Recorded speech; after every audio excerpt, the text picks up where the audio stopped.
যে ইমাম সাহেবকে দাওয়াত দিছে ওই ইমাম সাহেবের মাধ্যমে আমরা জানতে পারছি যে তিনারা খ্রিস্টান। যাকে দাওয়াত দিছে সরাসরি তার মুখ থেকে আপনারা একটু শুনলেন যে তাকে কি বলে দাওয়াত দিয়েছিল এবং কেন আজকে তারা এসেছে।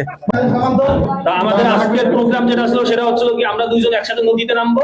উনি আমার মাথার উপরে এইভাবে হাত দিবে, হাত দিয়ে বলবে যে আপনি কি মাসিহা ঈসাকে একমাত্র মুক্তিদাতা হিসেবে মেনে নিলেন এবং এই ধর্মের উপর কি আপনি থাকার জন্য প্রস্তুত?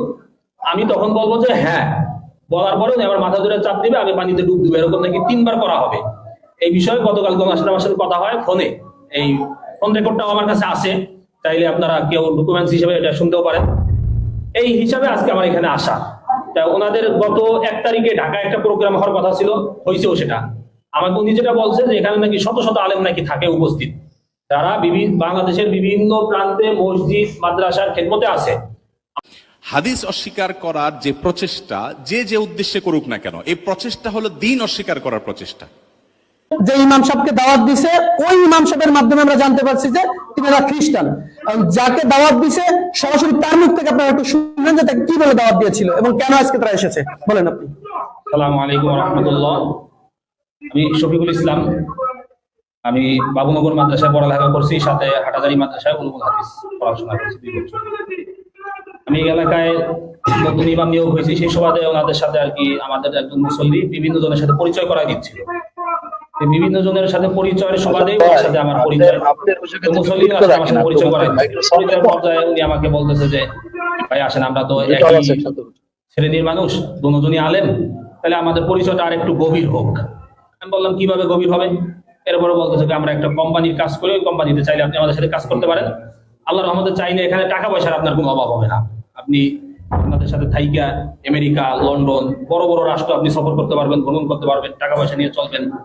আর মসজিদে ইমামতি করে কয় টাকা দেয় আর আমাদের? আমি বললাম যে কি কাজ এটা? বলতেছে দিনের দাওয়াত। দিনের দাওয়াত করে টাকা পাওয়া যায়, এটা এখন কি দিনের দাওয়াত বলেন আমাকে বিস্তারিত কইলা। উনি বলতেছে কয় সব নবীর কথাই তো কোরআন শরীফে আছে, তাই আমরা শুধুমাত্র করি কি ঈসা নবীর দাওয়াতটা আমরা বেশি দিই, অন্য কোনো নবীর আমরা দাওয়াত দিই না, আর আমরা তাকেই মানি। আমি বুঝতে পারলাম যে এখানে আসলে উনি খ্রিস্টান মিশনারিদের একটা কাজ চক্রান্ত, যার কারণে আমি ওনাকে আস্তে আস্তে আস্তে আস্তে আমার লাইনে আনার পর্যায়ে এক পর্যায়ে গত পরশুদিন ফোনে আমার সাথে বলতেছিল যে কোরআনের মধ্যে মুহাম্মাদের নাম আর কয় জায়গায় আছে, তার থেকে আমাদের ঈসা আলাইহিস সালামের নাম, মাসিহা ঈসার নাম আরো বেশি জায়গায় আছে, এরকম বলতেছে। পরে আমি গতকালকে সর্বশেষ জিজ্ঞাসা করি যে ভাই আমার, তাহলে উনি আমাকে অনেকদিন ধরে পারাপারি করতেছিল যে আমাকে দিবে, ওই তরিকা দিবে, কিছু কিতাবাদি আমাকে দেওয়ার কথা ছিল, কিন্তু তরিকা না দেওয়ার কারণে কিতাবাদি উনি আমাকে দিচ্ছে না। বলতেছিল তরিকা যদি আপনি নেন তাহলে আপনি কিতাবগুলি আমার থেকে নিতে পারবেন, এছাড়া তরিকা না নিলে আপনি আমাদের কোনো কিতাব পাবেন না। আমি বললাম যে তাহলে কি করতে হবে? আপনাকে আগে তরিকা নিতে হবে। তরিকা কিভাবে নিব? এই তরিকা নেওয়ার জন্যই আজকে আমার এখানে আসা। যাওয়ার কথা ছিল প্রথমে ফরিদপুর, কিন্তু আমি ফরিদপুর যখন যাচ্ছিলাম না তখন এখানে আসলাম।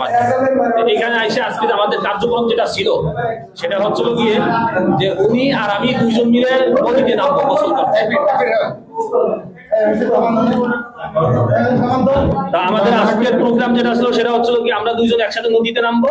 উনি আমার মাথার উপরে এইভাবে হাত দিবে, হাত দিয়ে বলবে যে আপনি কি মাসিহা ঈসাকে একমাত্র মুক্তিদাতা হিসেবে মেনে নিলেন এবং এই ধর্মের উপর কি আপনি থাকার জন্য প্রস্তুত? আমি তখন বলবো যে হ্যাঁ। বলার পরে আমার মাথা ধরে চাপ দিবে, আমি পানিতে ডুব দিবে, এরকম নাকি 3 বার করা হবে। এই বিষয়ে গতকাল আমার সাথে কথা হয় ফোনে। এই ফোন রেকর্ডটাও আমার কাছে আছে, চাইলে আপনারা কেউ ডকুমেন্টস হিসেবে এটা শুনতেও পারেন। এই হিসাবে আজকে আমার এখানে আসা। ওনাদের গত 1 তারিখে ঢাকায় একটা প্রোগ্রাম হওয়ার কথা ছিল, হয়েছেও সেটা। আমাকে উনি যেটা বলছে যে এখানে নাকি শত শত আলেম নাকি থাকে উপস্থিত, যারা বাংলাদেশের বিভিন্ন প্রান্তে মসজিদ মাদ্রাসার খেদমতে আছে।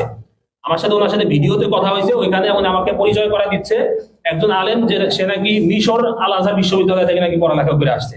উনি আমাকে যখন পরিচয় করাই দেয় তখন উনি এখান থেকে বলতেছে কাইফা হাল। আমিও এই দিক থেকে বললাম যে কাইফা হাল ইয়া আখি, আলহামদুলিল্লাহ বিখাইর, এরকম বললাম। এরপরে দেখুন আবার বাংলা বলতেছে। বুঝলাম যে উনি মিশর থেকে পড়ালেখা করে যদিও আসে নাকি সত্য না মিথ্যা আল্লাহ জানে, তবে উনি আর কি আরবি কিছু পারে। এইভাবে করে আর কি কথাগুলো বিষয়গুলো আগাচ্ছিল। পরে আমি আমাদের ভাইদের সাথে, আমাদের মুনাওয়ার ভাই, তারপরে ওই পাশে যে একটা মুনাওয়ার ভাই মাদ্রাসা আছে, মাদ্রাসা শিক্ষক উস্তাদ সবার সাথে আমি পরামর্শ করি বিষয়টা নিয়ে, যে ভাই কিভাবে কি করা যায়, কোনটা আমাকে বাকি দিক নির্দেশনা দেয় যে আপনি এইভাবে করে আগান, তাহলে আশা করা যায় আমরা আমাদের বড় একটা গ্রুপকে ইমানের হেফাজত করতে পারবো। এই হচ্ছে আমাদের আজকের বিষয় নিয়ে। এই জায়গা থেকে আপনি যদি একটু আলোচনা করতে না চান। যে আমি আসলে আলোচনা কি করব আর আমি আহ, আজকে থেকে প্রায় 10 বছর আগে, হ্যাঁ, এই এই কাজগুলো করে আসতেছিল এরকম একটা গ্রুপের সাথে আমি ছিলাম। আমি তাদের এই কর্মকাণ্ড দেখছি, সরাসরি মাঠ পর্যায়ে আমি দেখছি। তারা এরকম ভাবে গ্রুপিং করে একটা বৈঠকখানা তৈরি ছিল। সেই বৈঠকখানার মধ্যে একটা লাইব্রেরির মধ্যে তারা বসে এইভাবে আলোচনা করতো। এক একজন এক এক সময় এক একজনকে ধরে ধরে নিয়ে আসতো। সেই সময় মনে করেন আমাকেও তারা নিয়ে গেছিল। হ্যাঁ, তাদের কথা শুনতাম। হ্যাঁ, আমি অবাক হইতাম এবং আহ, বিস্মিত হইতাম যে এরা টাকার জন্য ইমানকে কিভাবে এরা হাদিসকে অস্বীকার করে, হ্যাঁ, প্রথমে এদের এই হচ্ছে যে এই না না হাদিসগুলোকে বাতিল করে দেয়। হ্যাঁ, হাদিসটাকে বাতিল করে দিয়ে, হ্যাঁ, এটা হচ্ছে প্রথম চক্রান্ত। মানে এদের এই খ্রিস্টান বানানোর প্রথম চক্রান্তটাই হচ্ছে হাদিস অস্বীকার করা। হাদিসকে অস্বীকার করে, হ্যাঁ, তারপর ধীরে ধীরে আস্তে আস্তে কোরআনকে বাতিল করে দিয়ে এই মানে কিতাবুল মুকাদ্দাসের অনুসারী বানানো। এটা হচ্ছে তাদের মানে মূল চক্রান্ত। হ্যাঁ, এটা আমি হ্যাঁ, মাঠ পর্যায় থেকে আমি স্পষ্ট এটা আমি দেখছি। এটা যে আচ্ছা এটা আজাদ ভাই, তাহলে পরবর্তীতে জি এই যে বিষয়টা হলো আপনার এই যে তাদের যে দাওয়াতের কাজের যে পদ্ধতিটা আমরা তো একজন আলেমের মুখে শুনলাম। আর সব থেকে বড় ভয়ঙ্কর বিষয়টা হলো যে তারা একজন ইমামের সুরত ধরে নাকি, দাড়ি টুপি লাগিয়ে জি একটা জি ইমামের একটা সুরত ধরে, এবং সে সাচ্চা মুসলমান। কারণ বাংলাদেশের মুসলমান তো ধরো বলেন মুসলমান একজন আলেম, একজন মসজিদের ইমাম, একজন খতিবকে যথেষ্ট সম্মান ইজ্জত করে থাকেন, তাদের কথাগুলা গ্রহণযোগ্য হিসাবে তারা শুনে থাকেন, গ্রহণ করে থাকেন। তো এই যে মিশনারিরা ওই সুরতটাই আসলে কাজে লাগাইতে চায়। এবং আপনি তো জানেন, তারপর আপনি খেয়াল করছেন কিনা দেখেন যে তারা কি বলতে চায় যে ঈসা আলাইহিসসালাম অর্থাৎ মুসা আলাইহিসসালামের নাকি ঈসা আলাইহিসসালামের দিকে তারা দাওয়াত দেয় যে মুহাম্মদের নাম কোরআনে কবার আসছে, মুসা আলাইহিস নাম কোরআনে কবার আসছে। এই যে এইভাবে ভ্রান্ত ভাবে উল্লেখ করে, আরিফ ভাই, আরিফ ভাই, আপনি 2টা মিনিট একটু কথা বলেন, আমি 2 মিনিটের মধ্যে যুক্ত হচ্ছি। আচ্ছা সমস্যা নাই। তো দর্শক, আপনারা তো দেখলেন যে তারা কিভাবে আসলে ষড়যন্ত্র গুলা করছে মুসলমানের মধ্যে বিভিন্ন সুরত ধরে। আমরা যে বারবার আপনাদেরকে বলছি যে এরা আসলে কতটা ভয়ঙ্কর, এরা মুসলমানের ঈমান আমল আকীদাকে নষ্ট করার জন্য। দেখেন, এই ইমাম যে অনেকদিন পর্যন্ত সে মসজিদে ছিল, সে নাকি গতকালকে নামাজ পড়ছে, আহ শত শত মুসল্লি তার পিছনে নামাজ পড়েছে, কিন্তু সে খ্রিস্টান। এখন এই যে মসজিদের মুসল্লি গুলা নামাজের পরিস্থিতিটা কি হবে? হ্যাঁ, কিন্তু তাদের সুরতটা আপনি দেখেন, এইভাবে কি আসলে বোঝা যায় যে